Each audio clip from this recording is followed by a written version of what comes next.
7091 or see Calvin on the web at 5starsoap.com. Take charge of your health now by calling 800-340-7091 or see Calvin on the web at 5starsoap.com.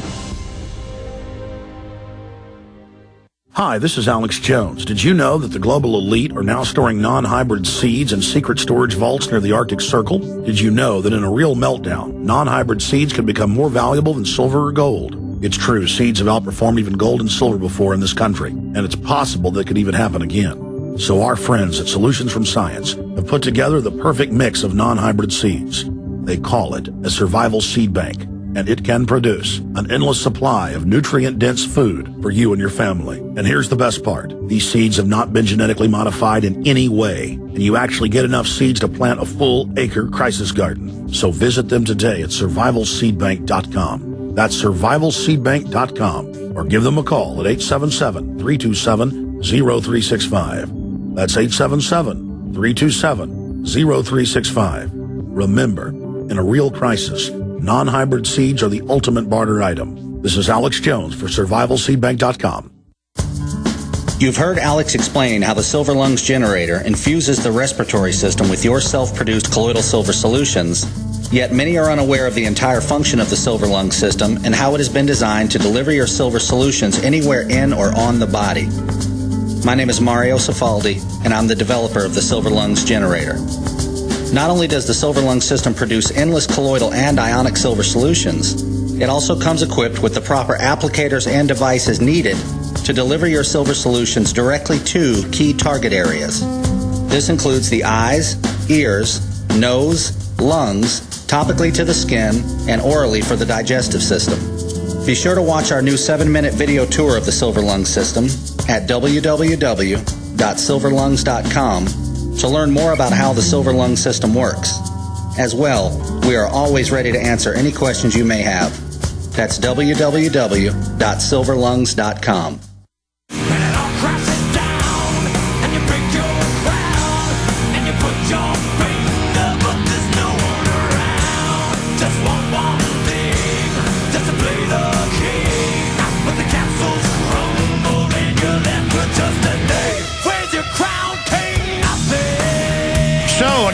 Out a big mercenary company for your local police to meet insurgents here in America, all part of this delusion that domestic groups are going to engage in all these attacks, so we need to have TSA on the streets running checkpoints. He's the guy now trying to take down Jesse Ventura.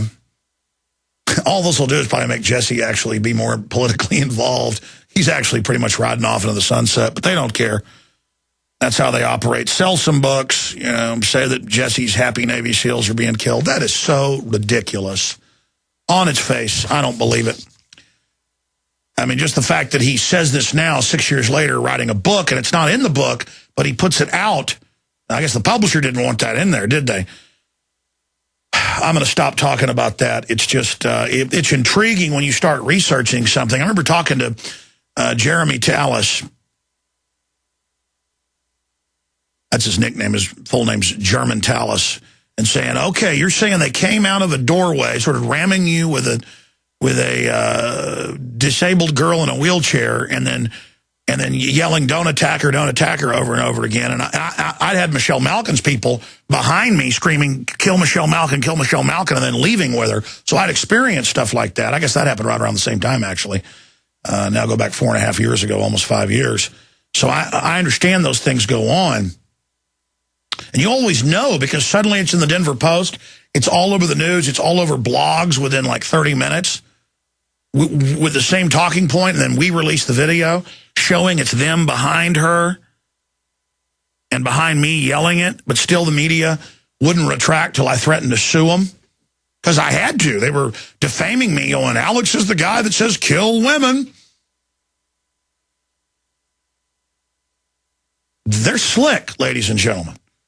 And then I finally got the footage about a week later, because he had been arrested and stuff, and finally saw it uploaded online, and it showed he wasn't attacking her, but you couldn't really tell because she's ramming in, and he's going, stop it, stop hitting me. Hey, what are you doing? And the camera turns. So we've got that going on. And then it comes out in court, and the Secret Service agents wouldn't lie and said, yeah, no, they attacked him. He didn't do that. And so you never know what's true with all these dirty tricks going on. You just see that when something's rolled out a certain way, it's got the smell, it's got the look, it's got the signature all over it. And it just illustrates the type of dirty tricks we're up against. And then you find out this guy's training police.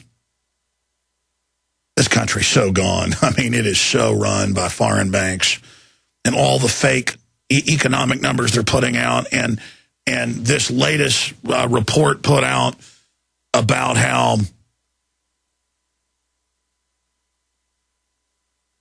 Obama's going to cut the military.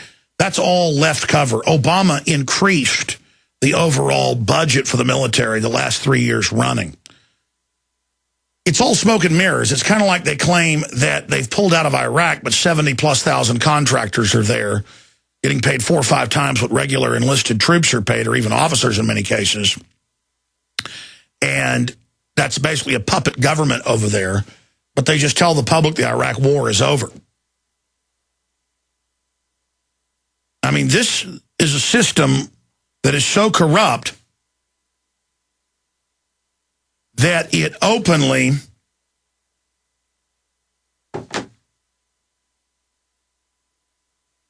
grows the opium in front of everyone and has the Marines and Army and the rest of them guard it and grow it and then put it on aircraft because that's what patriots do. And they put that on Fox News, CNN, BBC with straight faces. And I talk to people that defend the status quo, and they go, well, we've got to help grow the opium or Al-Qaeda will get the money.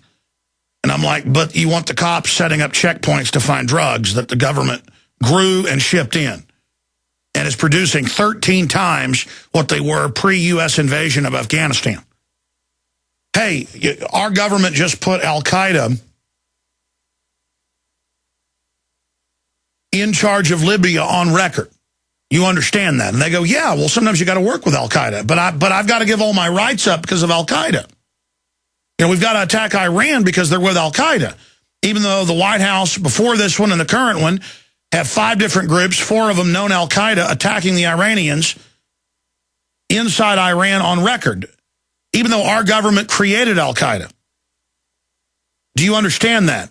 Do you understand Anwar al-Awlaki, number 3 in Al-Qaeda, dying secretly with the Secretary of the Army? That's even Fox News. Do you understand I've interviewed the heads of the U.S. Embassy who were ordered to let Mohammed Atta and others into the country and were told their terrorism designation is a cover. They work for CIA. I mean, this is in the newspapers. I've interviewed the people that saw it happen. I've interviewed the lawyer and his wife who, you know, see the government get the underwear bomber on Christmas Day on the aeroplane. A month and a half before the Detroit Free Press had to report it because it was on C-SPAN with the Undersecretary of State saying, don't blame us. We were ordered to help get him on the aircraft by an unnamed U.S. agency. Intelligence. I mean, you can't make this up. You cannot make up the magnitude of evil we're facing as a society. And it's just so creepy how they've got all these well-meaning idiots that will lie, cheat, steal, do anything as long as you tell them you're the good guy. Yeah, we're going to grow the opium and ship it out into America and Europe and everywhere else as a scourge on the streets because we're the good guys. We're going to kill Pat Tillman because he's shooting his mouth off against the war. You're all going to get promoted. Let's frag him. But then the Army coroner wouldn't lie and put on there it was homicide. He was killed. He was shot at 3 feet away with a M16 set on 3-shot burst. And later it came out what happened. They shot him from 100 yards away. He got behind the rock. He said, why'd you do that to me? Hey, stop, team. Stood up. They tried to kill him again. He got behind there. They snuck up on him and shot him in the face.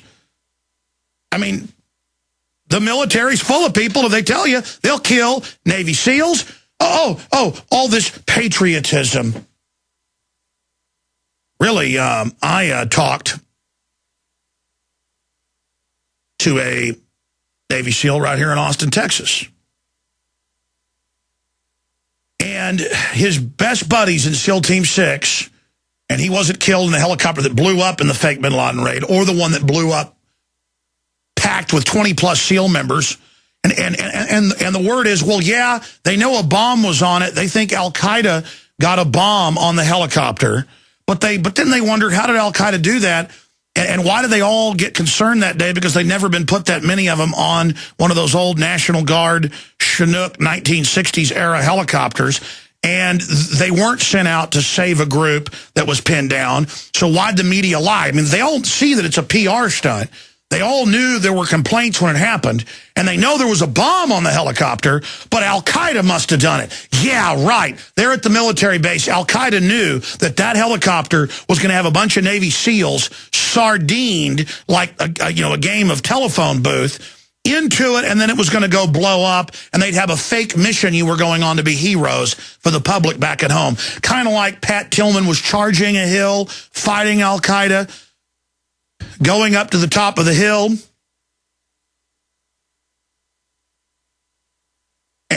just like the SEALs were going to save Army Rangers pinned down.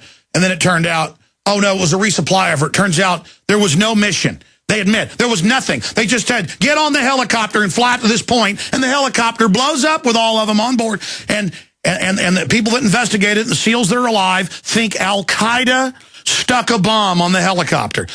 Come on, guys. You're so tough. You're so mentally tough. You got it all together.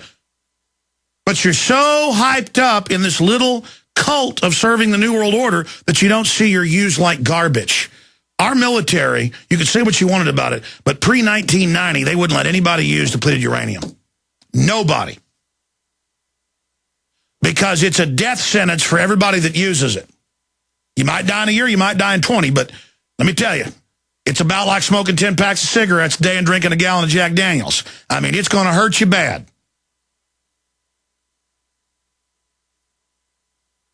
And I mean, I know the troops. I mean, I know the people. I've got family and who's got family and folks I know who've been sick. And record numbers dying and birth defects. And oh, so what if Fallujah has 14 to 16 times normal level of cancer and birth defects? And then the troops come back, especially from Fallujah, where they blew the whole place up with it, and then they're all dead and dying. And then you got to hear, people going, yeah, we care a lot about the SEALs, so I decked out Jesse Ventura. You don't talk bad about the SEALs. Really? They got you guys using weapon systems. They're going to kill you deader than a hammer. But you don't want to hear that. You're young and tough, and you can handle it, and the government wouldn't do that to you. Oh, yeah, did you hear Doug Rocky? Vietnam veteran, combat, right through, service for decades, physicist, other PhDs, writing the book on DU. Most of his team dead. He's had 30-something surgeries. This is a fact that the system doesn't care about you. It's a fact that they could care less. And going back to the Romans, they learned how to give them esprit de corps. They learned how to say, you're the elite of the elite, so they break their backs more than anybody. And the special, cohorts, the more elite cohorts, and they didn't really have medals then. It was what staff and what eagle they got to carry. And they would do anything. They'd march barefoot, for 3 days through snow because they had the top signets, the top logos, the top banners and flags and pennants that they were carrying. And Napoleon wrote about how men would give their lives and throw themselves on the bayonets for little pieces of metal and cloth. He was the one that really deployed medals. Medals. I mean, it's a joke. It's a joke when those medals are for empowering a corrupt empire, empowering a corrupt New World Order, while your own homeland, using a fascist Nazi term, by the way, the black uniforms, the Nazi terms, they're adopting all of the fascistic regalia, all the symbols. They're not hiding from it. And then they take the dead and dying veterans' death benefits they've paid for. And, oh, that's not patriotic. Don't talk about it. Dr. Doug Rocky didn't want to talk about it on air, but I got him to. And he gets all these hundreds of calls a week, and he calls the local VA. They won't help. He calls the local Veterans of Foreign Wars. He calls the local veterans groups. And they just go, nope, we're not going to help take that veteran to the VA. Well, he's in a wheelchair now. He's been back from Iraq for 2 years, and he's a staff sergeant, and he's bleeding. out of his gums and out of his hind end, and I can't take all these people. I'm taking to these guys 3 or 4 days a week, and I'm real sick myself. Can you just give me some people to help me? The VA won't come pick them up. They can't. They're overwhelmed. And I heard of this on the news today, that there's so many troops coming back now, the VA can't handle it. And you call the veterans groups up, because they're all the guys that were, in the military when there weren't wars or whatever, and they're all just kind of sitting back drinking beer. They're like, you want us to go take somebody into the VA or try to